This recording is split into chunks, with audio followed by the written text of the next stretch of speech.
There's a virus loose on planet Earth. It's infecting hundreds of millions of adults and children every day on every continent. Each one of us is a potential carrier. Welcome to Planet YouTube, an unrecognizable world in which your home movie is bigger than a Hollywood blockbuster. YouTube has been part of a new world order. It has shifted culture. And backyard science experiments can go global. Oh, this is awesome. A world where anyone can be a superstar. He was the first true social media worldwide phenomenon. Where presidents are elected. YouTube allowed us to elect an outsider as president of the United States. And dictators deposed with the click of a mouse. And it's anonymous, so it's so dangerous. And the power of the viral is unstoppable. I was like, wow, wow, wow, wow, wow, wow, wow, wow.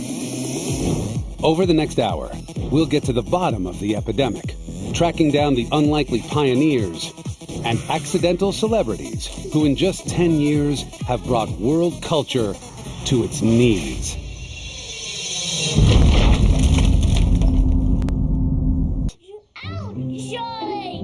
Charlie Bit My Finger is one of the biggest viral videos in history.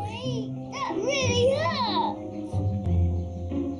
More people watched Charlie Bit My Finger than tuned in to watch the moon landings. Not bad for a video that was never supposed to be posted on YouTube in the first place. The video and Charlie bites Harry's finger, which I found quite funny, but probably a few weeks later I came back, looked at it and thought, oh, that's probably worth sharing with the boy's godfather in America. Now, a world exclusive. We can reveal the untold story behind the sweetest domestic assault in history. On the day of the video, what I was doing again is I was just videoing the boys out in the garden. And there is a moment, Charlie gets in the car and Harry drives him into bushes and leaves him there. Which I thought at the time was really quite a funny little clip. But when Charlie then bites Harry, it sort of feels a little bit like just desserts because he's got him back. He posted it on YouTube, expecting feedback from one person. Instead, within 10 months, it had been viewed 11.5 million times. Everyone wants to know, what is his secret? I think that is the beauty of our video. There is no secret. If there was a secret, I would have made a second, wouldn't I? But some academics who've studied virals disagree. Some people think that viral's just random, luck, chance, that it's like bottling lightning. But it's not. There's a science behind it. A science that was about to be exploited. Even before Charlie Bit My Finger had entered the culture, a video emerged of Brazilian soccer star Ronaldinho. What he did next is almost unbelievable. So the Ronaldinho video was one of YouTube's first big sensations, in part because it was capturing something that seemed so superhuman. This great soccer player kicking the ball off the crossbeam of the goals 4 times in a row. The buzz wasn't about Ronaldinho's ball skills, but whether or not the video was real. There is something a little bit suspicious about the golden box with the Nikes in them that he opens. And the way that it sort of pulls back so you can't really see the details so well at the most important moments. There was a lot of speculation over whether it was real or fake, and debates that went on online. The clip is the first to reach 1 million hits before the creators are soon exposed as Nike. And that made light bulbs come on all over the place. That actually there was potential in YouTube, an online video, as an advertising medium. Nike had subverted the home video viral and commercialized it. The next mutation would be even more surprising. My video blog is about me. My name is Bree. I'm 16. I don't really want to tell you where I live because you could stalk me. On June 16th, 2006, a video appears on YouTube with the tagline, Lonely Girl 15. Within 3 months, the teenage star would be the subject of a media frenzy, bringing YouTube to mass attention. Lonely Girl 15 was this cute, really candid teenager. She was sort of fighting with her parents a lot, and she was arguing with her boyfriend. You know, if you wrote an email to her, she would respond to you and say, thanks for the idea, you know, here's another thought. So people formed this really personal connection to her. Within 3 months, over 500,000 viewers are tuning in for Lonely Girl 15's updates. The more eagle-eyed of them begin to notice that Bree's bedroom blog is It was just a little too neat. You know, the edits were a little bit too good, the music was synced up too well. One fan went through and noted all of the items in her bedroom were from Target. So there was some conjecture that maybe this was some sort of viral marketing. Fans demand answers from Bree. When she doesn't reply, an LA Times reporter smells a scoop. It was a great mystery. This girl hiding in plain sight, as it were.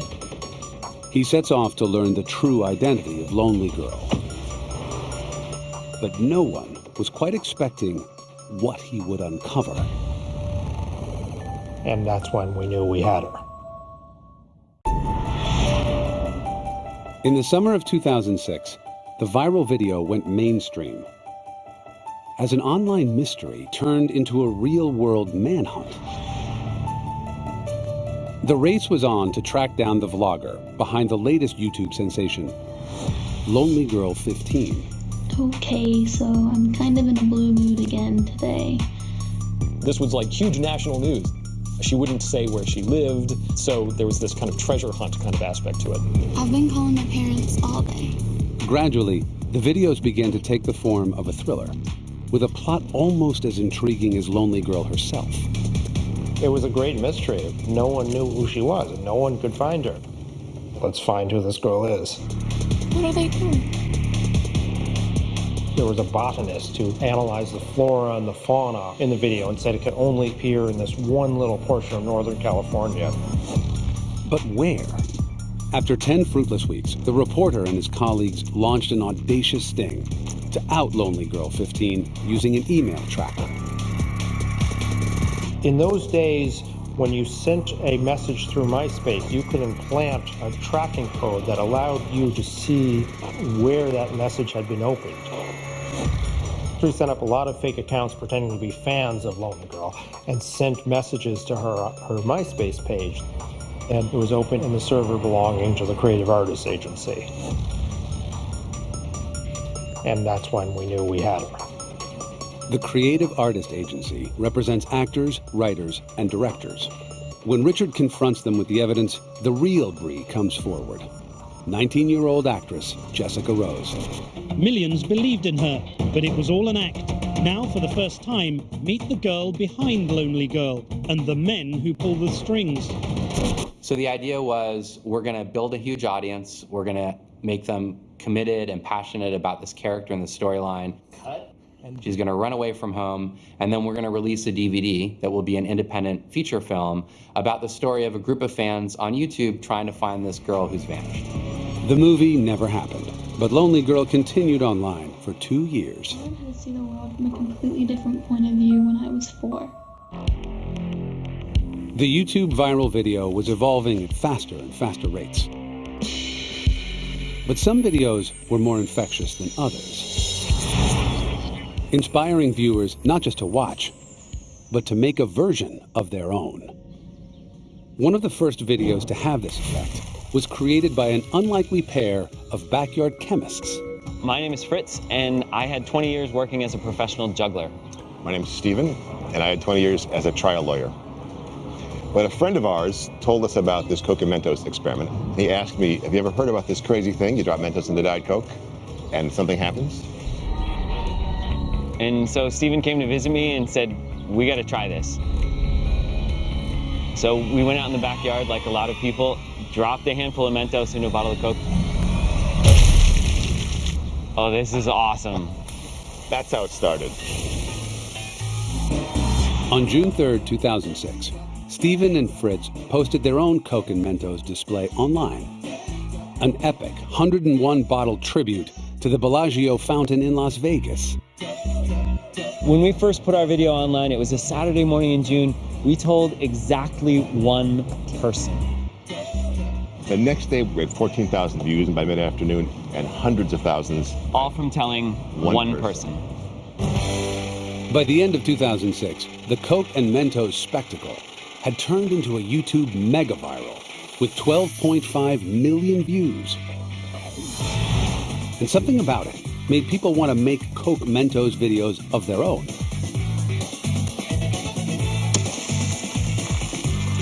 Diet Coke and Mentos, what a fantastic meme. Have you put the Mentos in your mouth? I've done it myself. I've made my own film of it. I've put it on YouTube, in fact. It's great. It works on so many levels. On the one hand, it's sort of a science experiment. You see it and you go, really? Does that really work?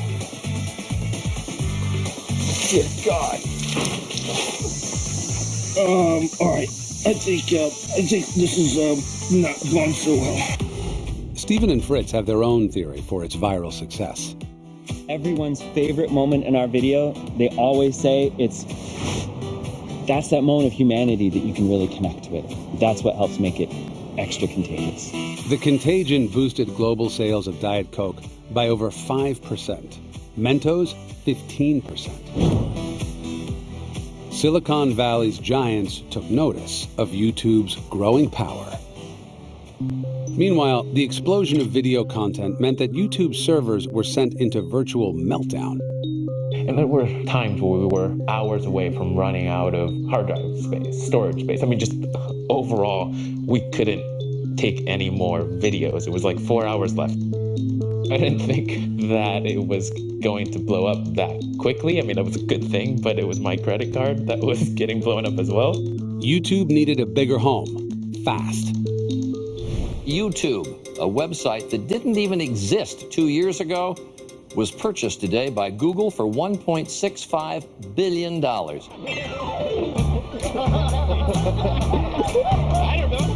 The acquisition of YouTube by Google was one of the best deals in the history of the world. The estimated value of YouTube now is something like 70 or 80 billion. The king of search, the king of video have gotten together. We're going to have it our way. YouTube now had the resources of a major player. The viral video was about to take off in a whole new way.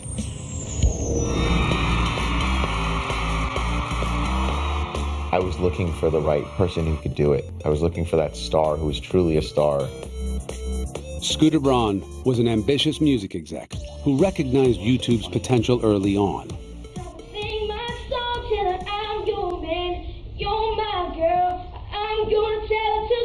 On YouTube, Scooter found a 13-year-old Canadian kid who'd posted a video of himself performing in a talent contest.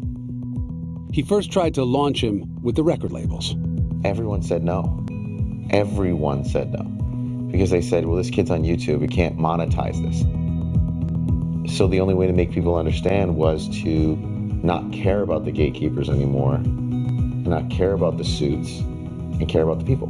This is what I found. Nobody wants to be. So Scooter turned back to YouTube and devised strategies for building Bieber a cult following. You're singing with me or what? One of the tricks that I use that I've actually never talked about in any interview is that I never let him introduce himself. The reason I did that is because when you watch a video when someone doesn't introduce themselves and the video's extraordinary, you feel like you're getting to see something you're not supposed to see. It's more exciting. And that was one of the tricks that I felt worked for us and made those views become bigger and bigger. Then the time came to test Bieber's online popularity in the real world. Neither Scooter nor the music industry predicted how it was about to change everything. And I announced with social media that he was going to do an acoustic performance and sign autographs in front of the Universal Music Building in London.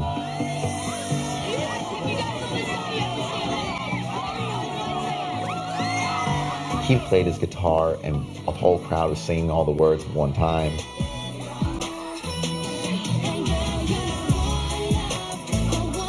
Everyone at the label was looking out of their windows just in complete shock because no one had ever pulled a crowd that big. He didn't even have a song out there. And that's when I knew that it was working.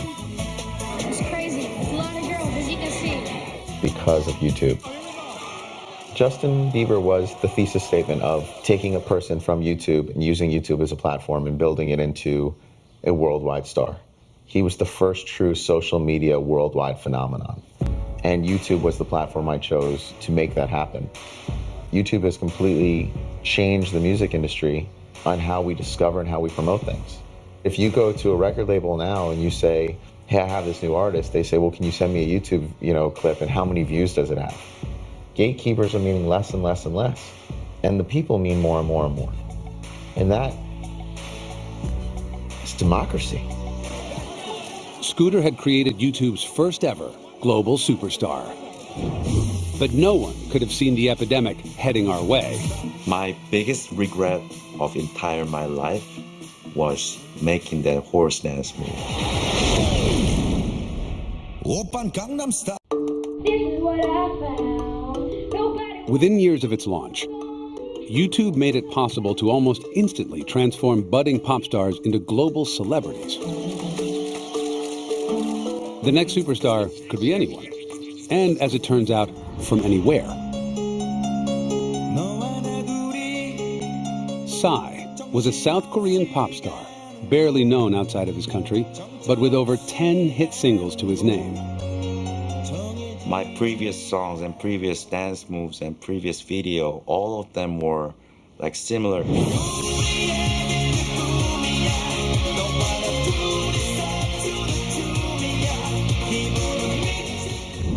Then, in 2012, he wrote a song poking fun at his swanky neighborhood, Gangnam, and threw his energy into creating a new dance move. Gangnam is a name of district in Korea. You might think the district as some sort of Beverly Hills type, hot and wealthy area.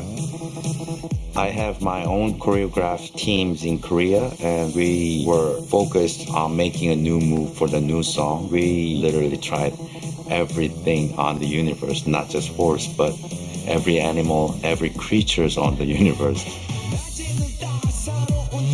Psy finally settled on an equine dance and made a video intended only for Korean broadcasts.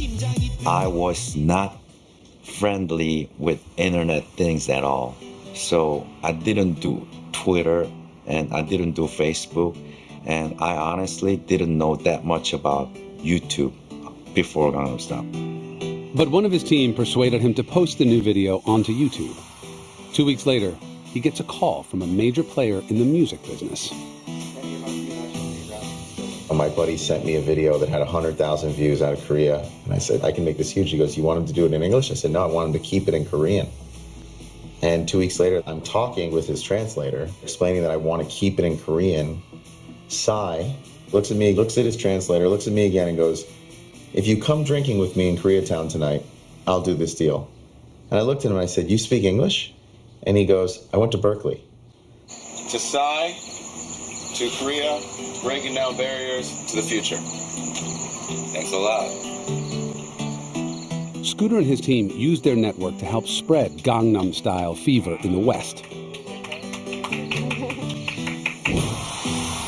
A lot of worldwide celebrities started to tweet my video. Britney Spears, Robbie Williams, Tom Cruise. People told me, like, your song became like trending of the Twitter, and I was like, trending? What is trending? There were a lot of people eager to learn the dance moves. It seemed no one was immune from the Gangnam infection, not even the Secretary General of the United Nations. He became the second famous Korean in the universe right now. And it triggered countless copycats. I think it was really a cultural phenomenon. What he was doing was crazy. It was surprising. And so they shared it with other people because they couldn't believe what was happening. Like once it exploded, like huge, I was like surprised literally every day and every moment, like, wow, wow, wow, wow, wow, wow, wow, wow. Nothing draws a crowd like a crowd. A few people share it, and then they see their friends share it, and they don't want to be left out. So next thing you know, they start sharing and it becomes this snowball. We watched as this video spread from Korea to the United States, to South America, to Europe. As Gangnam Style continues to rack up 1 million views per day, will Psy always be living in its shadow? My biggest regret of entire my life was making that horse dance move. You know, I cannot top it. You know. We came up with a game plan, and that video now is the most watched video in the history of the internet. Gangnam Style has now been watched over 2.3 billion times. That's the equivalent of everyone in China, Europe, and America combined. Incredible. It's like being struck by lightning. Something that happened, and I don't think will ever happen again on that scale. He gave a little bit of happiness to everyone. The music has always done that. The difference is now a slightly overweight, sorry, Psy, man from Korea. It's in a song and an incredible piece of content with that video. Put it online, and the entire world can enjoy it within seconds. That was never possible before. Gangnam Style showed that YouTube now reached a global population like nothing else. Soon, it wasn't only pop stars harnessing that power. Yes, we can. Yes, we can. And for better or worse, YouTube became the propaganda tool of our time.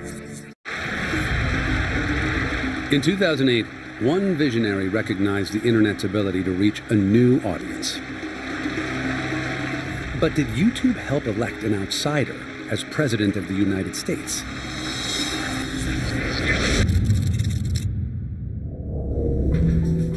In 2007, Barack Obama was up against the well-financed Hillary Clinton in the Democratic presidential nomination.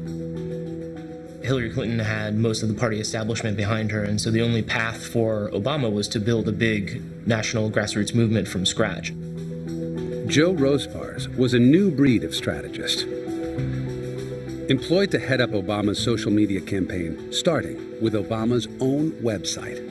I hope that you use this website as a tool to organize your friends, your neighbors, and your networks. We can do a different kind of campaign. Here's the thing, it can only happen if you get involved. We wanted them to forward along our content from YouTube. We wanted them to make phone calls from home. We wanted them to knock on doors. We wanted them to chip in $5 and $10 here and there. That was the nature of the grassroots activity. A video of one of his speeches posted on YouTube went viral. And so too did his campaign. The Yes We Can video actually went viral over the weekend. We didn't make the video. That was something that supporters made and then posted to YouTube, which ultimately allowed it to spread. We will begin the next great chapter in the American story with 3 words. If you hit the right emotional notes, this stuff can go everywhere. You are not dependent upon the media to define your message for you. But just as YouTube was inching Obama ever closer to the White House, his rivals hit back, questioning Obama's track record on the subject of race politics, threatening to split his support in half.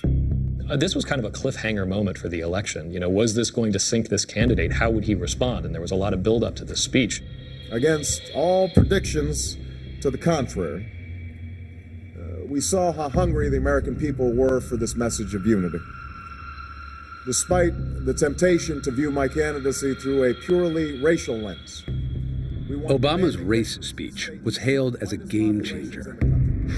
Uploaded onto YouTube, it snowballed, getting 1.6 million views in 48 hours. He really did knock it out of the park. Even his critics sort of admitted this. Fueled by this success, Obama's team posted over 2,000 YouTube clips during his march to the White House. It raised Obama's profile across the nation. Hey B, it's me. At the same time, Obama fans were getting in on the act, posting their own campaign messages online.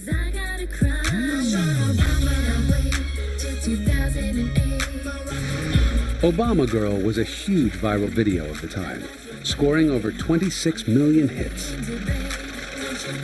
I went on YouTube once. I don't go real often, just to see what was being sort of generated under my name. Some of them were pretty creative. There's some cartoon, and your ears are all huge. People are hungry for content that's outside of the traditional press.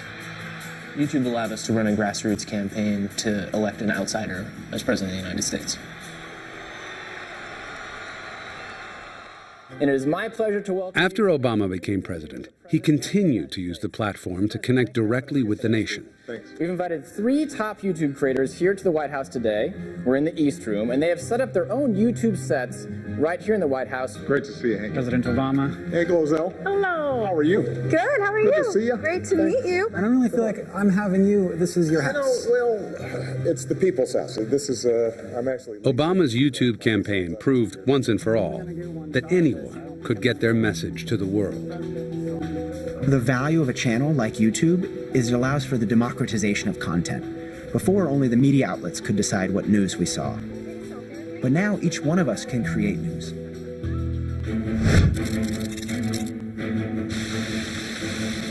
In 2007, YouTube underwent a seismic change. The modern smartphone hit the mass market, and this technological evolution created a new way of capturing and sharing news, called citizen journalism. One individual who shoots a video on their camera phone, thousands of people can view it in a few minutes, and it can be shared to thousands more in the next hour. Anybody with a mobile phone and access to the internet can become a journalist with the advent of YouTube.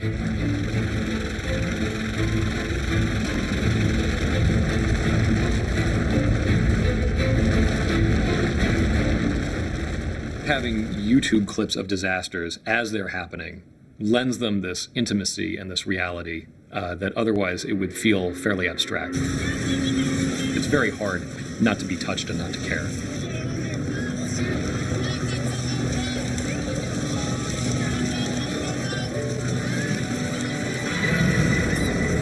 In the hands of citizen journalists, the power of the viral video can turn personal stories into global stories. YouTube allowed people all over the world to actually create their own mechanisms of sharing their own stories. So you can take a story that might be very personal and all of a sudden, using virality, make it something that has a level of global sympathy. In June 2009, during protests in Tehran, 26-year-old Neda Aga Sultan was shot in the street. These images from Iran went viral on YouTube and shocked the world. It wasn't just the fact that she was brutally killed, it was the fact that a video in very, very visceral and graphic detail showing her killing actually was being captured at that very moment. And they used YouTube to make that story much more global. Viral videos began to drive social change. Change that was spreading across the Middle East in what became known as the Arab Spring. Abuse can't happen in secret anymore. Whether it's autocratic governments in the Middle East, whether it's police abuse here in the United States, in the era of YouTube and smartphones, everybody is a potential journalist. You can't kick every potential journalist out of the country because you'd have to kick everybody out of the country. Every form of social change has always had a media component to it. The fundamental media propaganda tool of our time today is YouTube. So that doesn't mean that it's a truth-telling, storytelling mechanism. It means it's a tool like any other that can be used by different parties for different types of political and social aims.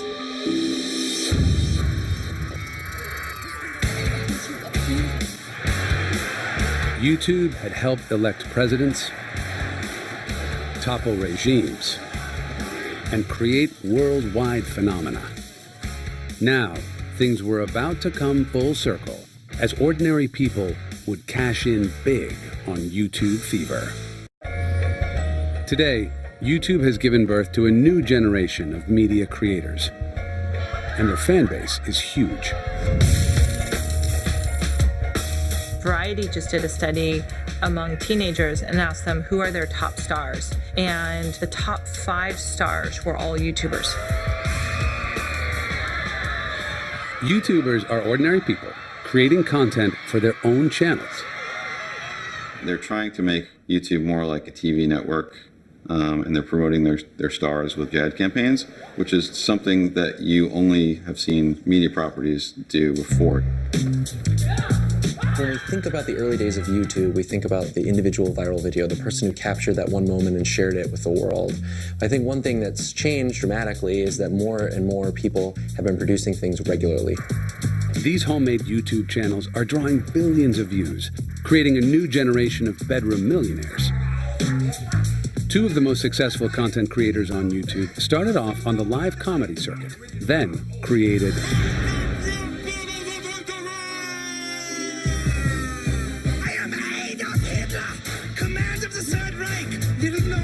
epic rap battles. Pits 2 famous icons against each other in a rapping competition.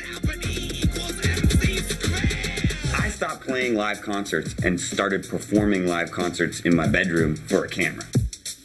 It's still performing live, but you're through a camera lens instead. You can still say hi and thank you and see you next time, but the people watching are just through their own computer. Yeah, you get clicks instead of claps. Yeah, that's nice. Thanks, bro. You're pitiful lyrically lucky for history. You didn't write the art of rap. Their epic rap battles are produced out of this tiny studio in LA. I get these headaches in the back of my neck. I'm like, why do I have these headaches and strains in the back of my neck? And then I look at the behind the scenes videos and it's me just like, and I was like, yeah, that makes sense. You're making my ears bleed. You need a muzzle. Why you pissed off all the time? Didn't your mom give you a cuddle? You're the type of guy. Their first featured John Lennon versus Fox News anchor Bill O'Reilly. Every time I watch your show, all you do is scream at me, and your face. The video had a budget of $50. I'm a legend. I can see through all your tricks. I talked, through the lens to the audience that was watching my videos on YouTube as a few thousand people and asked them for suggestions of who we should do. And they came back with John Lennon versus Bill O'Reilly. And we both saw that and we're like, this is funny. Stop your presses, Lennon. You call me Mr. Bill O'Reilly. When it comes to squash and limeys, I come recommended highly. You're weak. Between you and me, there's no comparison. The John Lennon Bill O'Reilly video got about 150,000 views, which was enough to be like, this is great. We should do another one of these. So we read through the suggestions and we saw Darth Vader versus Adolf Hitler. And we both, again, knew, we were like, oh, that's funny. For some reason, Hitler was super popular. Huge on the internet then. And then that one went really big. Back then, you could get on the front page of YouTube, and it was like a big deal. It meant 1 million extra views. It could change your whole life. Soon, their witty and inventive clashes would start drawing millions of viewers on release day.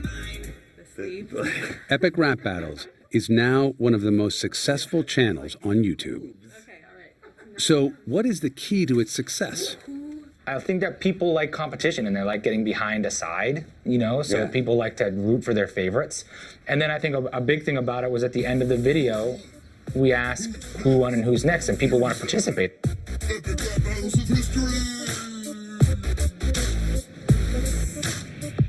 With amateur channels like these now making millions, YouTube is investing heavily by building its own studio in LA. And major channel creators get to use it for free. YouTube has become the new Hollywood for the average Joe. You look at the top 100 channels on YouTube, there's not a single consumer packaged good or apparel brand there. Hey guys, how's it going? So I'm super excited to make this video for you today. There's only a handful of media companies, but it's really individuals that have been incredibly successful on the platform. YouTube creators are a new kind of celebrity, forging one-on-one relationships with their fans through their computer screens. I think it's a feeling I will never get used to. Every single time I have a fan meetup, I feel extremely overwhelmed. It's like you can't explain the feeling. The individuals that have become incredibly successful are those that have been able to cultivate an audience.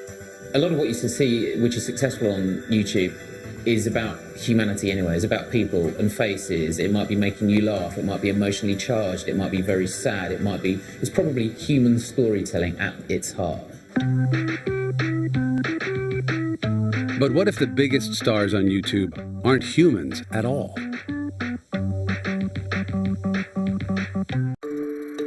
By the time you've finished watching this program, over 18,000 hours of video will have been uploaded onto YouTube. On Planet YouTube, you decide what you share, and the content you post in the virtual world can have an impact in the real world. Yes, we can.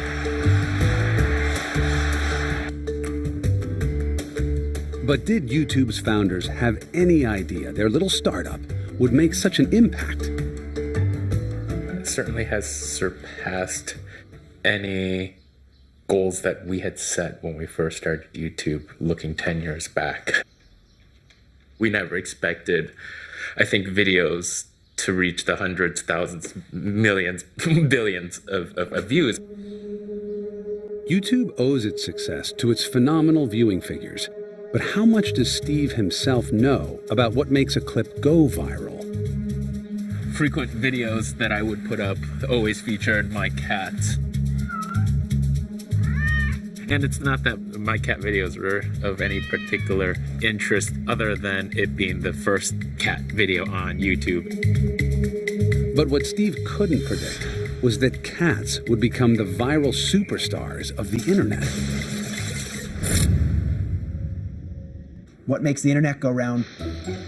Cats. There are more than 2 million cat videos posted on YouTube. With over 24 billion views, cats are one of YouTube's most popular genres. Cats are a little standoffish. They don't beg for your attention. They don't beg for anything. They could pretty much take you or leave you. And there's something about that in an era where everybody is clamoring for your attention and dying for you to look at them and approve of them that's actually very compelling. So, who are some of YouTube's top feline stars?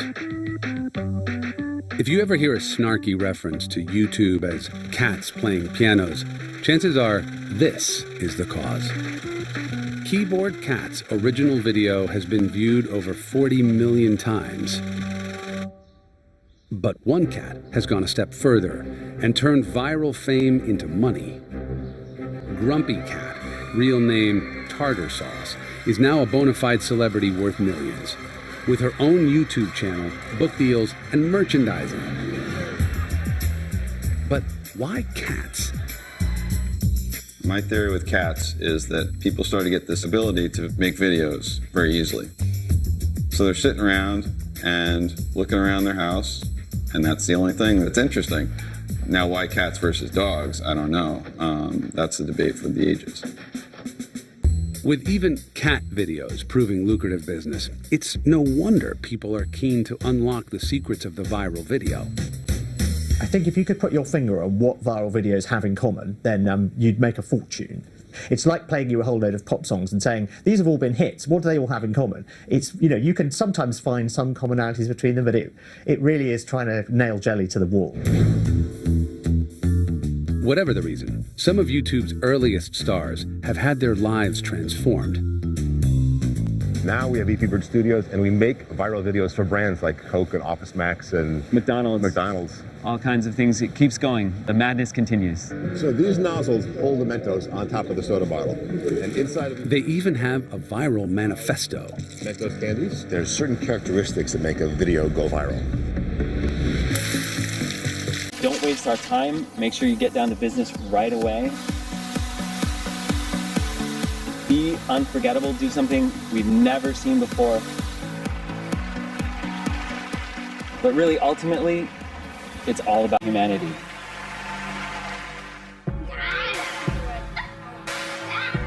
Recognize these guys? You should.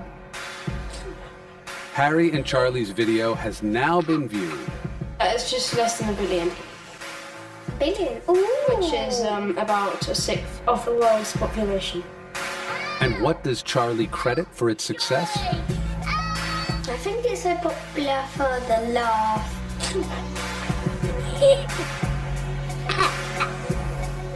If I see something funny and it makes me laugh, that's great. But if I share it with you and it also makes you laugh, together we have that shared experience. The viral video has become a social phenomenon, a contagion to which none of us has been immune. YouTube, I realized, was the same feeling of self-discovery for kids that my dad had with vinyl and I had with mixtapes. It was this feeling of, oh, I saw it on YouTube first. I have ownership in that. And with the power to rewrite the rules of pop culture. There were these gatekeeping industries, and they are no longer controlling what comes out of your computer screen. You get to decide. My biggest wish, maybe I can make another viral video within 50 years.